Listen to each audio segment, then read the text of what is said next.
নমস্কার, আমি সোনালি। আমার ইউটিউব চ্যানেল সোনালিস কিচেন ডায়েরিতে আপনাদের স্বাগত। আজকে আমি আপনাদের সঙ্গে ফিরনি রেসিপিটি শেয়ার করব।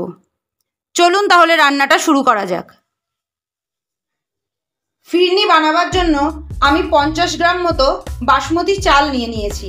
এবার এই চালটাকে ভালো করে ধুয়ে আমি আধ ঘন্টার জন্য ভিজিয়ে রাখবো। ফিরনি বানাতে গেলে চালটাকে কিন্তু অবশ্যই আধ ঘন্টা ভিজিয়ে রাখতে হবে। দেখুন, আধ ঘন্টা বাদে আমি এবার এই চালটাকে একটা ছাঁকনির মধ্যে ছাঁকতে দিয়ে দেবো। চালটাকে ছেঁকে নেওয়ার জন্য আমি একটা বড় ছাঁকনি নিয়েছি। এবার এর মধ্যে আমি চালটাকে দিয়ে দেবো।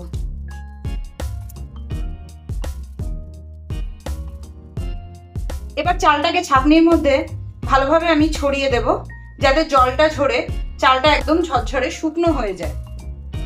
দেখুন, এবার আমি একটা মিক্সির বাটি নিয়ে তাতে জল ঝরিয়ে নেওয়া চালটা দিয়ে দেব। এবার এই চালটাকে আমি একটু গুঁড়ো করে নেব। খুব বেশি মিহি গুঁড়ো করবেন না। দেখুন, চালটাকে আমি একটু এরকম দানা দানা ভাব রেখে গুঁড়ো করে নিয়েছি। একদম মিহি পাউডার করবেন না, এরকম একটু দানা রেখে গুঁড়ো করবেন। এবার ফিরনি বানানোর জন্য আমি গ্যাসে একটি পাত্র বসিয়ে তাতে 1 লিটার দুধ নিয়েছি। দুধটাকে এবার আমি গরম হতে দেব। দুধটা হালকা গরম হয়ে আসলে এর থেকে আমি কিছুটা দুধ তুলে নিয়ে চালের গুঁড়োর মধ্যে দিয়ে নেব।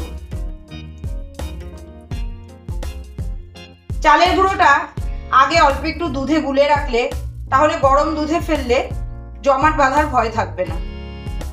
এবার এই চালের গুঁড়োটাকে আমি গরম দুধের মধ্যে গুলে রাখবো। দেখুন, দুধটা ভালোভাবে গরম হয়ে গেছে। এবার গ্যাসের ফ্লেমটাকে কমিয়ে দিয়ে আমি দুধটাকে জাল দিয়ে কিছুটা ঘন করে নেব। এই সময় আমি দুধের মধ্যে বেশ কিছুটা কেশর দিয়ে দেব।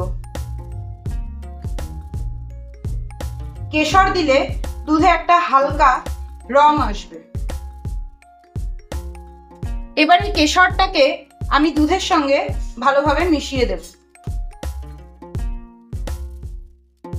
আপনাদের কাছে যদি কেশর না থাকে সেক্ষেত্রে আপনারা রঙের জন্য 1 চিমটি হলুদ দিয়ে দিতে পারেন, তাতে স্বাদের খুব একটা হেরফের হবে না।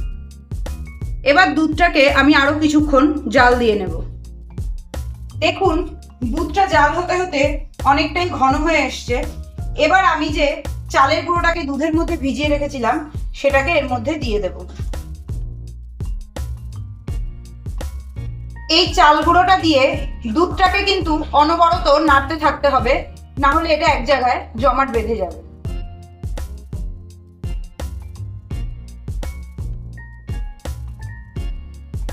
চালের গুঁড়োটা দিয়ে মিডিয়াম ফ্লেমে গ্যাসটাকে রেখে অনবরত কিন্তু এটাকে নাড়তে থাকতে হবে, একভাবে কখনোই রেখে দেবেন না। এই সময় আমি এর মধ্যে কিছুটা এলাচ গুঁড়ো দিয়ে দেব।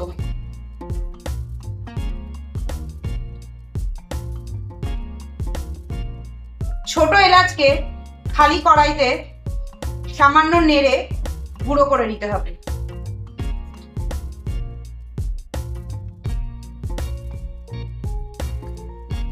এবার গ্যাসের ফ্লেমটাকে মিডিয়ামে রেখে আমি ততক্ষণ এটাকে হতে দেব যতক্ষণ না চালটা সেদ্ধ হয়ে যাচ্ছে।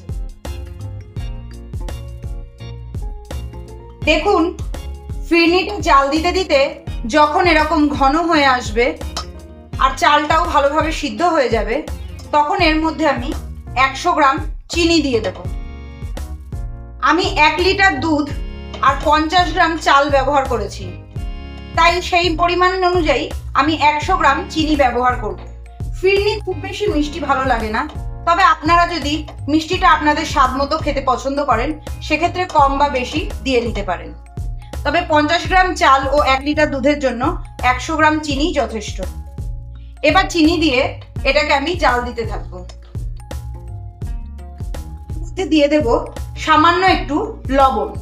যে কোনো মিষ্টি খাবারে সামান্য একটু লবণ দিতে হয়, না হলে স্বাদটা ভালো আসে না। এবারে চিনি আর লবণ দিয়ে এটাকে আমি জাল দিয়ে আরো কিছুটা ঘন করে নেব। দেখুন আমাদের ফিরনি সম্পূর্ণ রেডি। একটা হাতার সাহায্যে আমি তুলে দেখাচ্ছি, দেখুন কতটা ঘন হয়েছে। হাতাতেও কিছুটা লেগে থাকছে। এইভাবে দেখলে বুঝতে পারবেন যে ফিরনিটা কতটা ঘন হয়েছে। এবার আমি গ্যাসের ফ্লেমটাকে বন্ধ করে দেব। গ্যাসের ফ্লেমটাকে বন্ধ করে দেওয়ার পর সবশেষে আমি এর মধ্যে 1/2 চামচ কেওড়া জল দিয়ে দেব।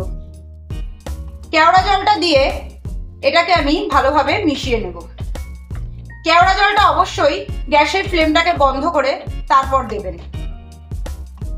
এবার আমি 4টে কাচের বাটি নিয়ে নিয়েছি, তার মধ্যে আমি এবার ফিরনিটাকে ঢেলে দেব। আপনারা যদি সম্ভব হয় মাটির পাত্রও নিতে পারেন, তাহলে ফিরনিটা আরো ভালোভাবে জমবে।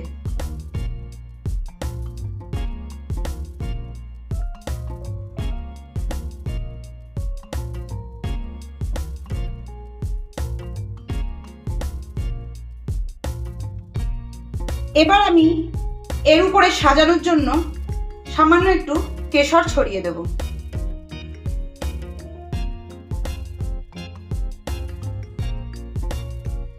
এবার এই ফিরনিটাকে আমি ঠান্ডা করে 2-3 ঘন্টার জন্য ফ্রিজে রেখে দেব। দেখুন 3 ঘন্টা বাদে আমি ফিরনিটাকে ফ্রিজ থেকে বের করে নিয়েছি। এটা ঠিক কতটা জমেছে আমি আপনাদেরকে দেখাচ্ছি। দেখুন বাটিটাকে উল্টে দিলেও ফিরনিটা কিন্তু জমে রয়েছে, একদমই বাটি থেকে পড়ছে না। ঠিক এরকম ভাবে ফিরনিটা জমে যাবে। একবার এইভাবে ফিরনিটাকে বানিয়ে দেখুন, আশা করি আপনাদের ভালো লাগবে। আমার এই রেসিপিটি যদি আপনাদের ভালো লেগে থাকে তাহলে আমার চ্যানেলটিকে অবশ্যই সাবস্ক্রাইব করে দেবেন ও ভিডিওটিতে একটি লাইক দিয়ে আমার পাশে থাকবেন।